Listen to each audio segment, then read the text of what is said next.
ఇంతకీ క్రికెట్ అన్నది బంతి స్త్రీలింగమా పురుషలింగమా?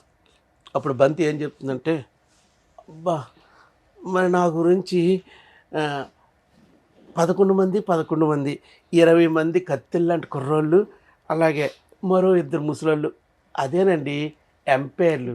మరి వీళ్ళందరూ నా గురించి ఆరాటపడుతుంటే నేను అబ్బాయిని ఎందుకు అవుతాను? అందమైన అమ్మాయినే కదా అవుతాను. ఆ, మరి కొంతమంది నన్ను ఎంత బాగా చూస్తారో తెలుసండి, ఇలా తమ చేతుల్లో తీసుకొని ఆప్యాయంగా తడుముతూ ఆ, అక్కడ రాస్తాడు, ఒకడేమో నన్ను తీసుకొచ్చి ఇక్కడ రాస్తాడండి, ఒకడు ఇక్కడ రాస్తాడు.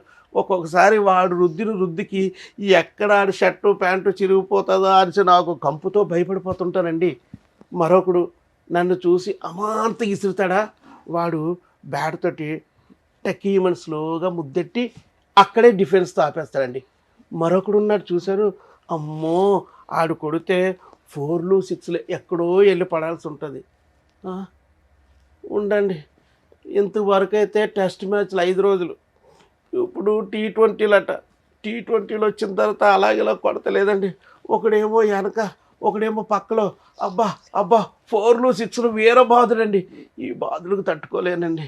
మ్యాచ్కైనా కాస్త గ్యాప్ ఉంటుందేమో అనుకుంటాం కానీ ఆ గ్యాప్ కూడా ఉంచరండి ఆ ముసలోళ్ళు. బాధపడతాను ఆ మీద చెప్తాను.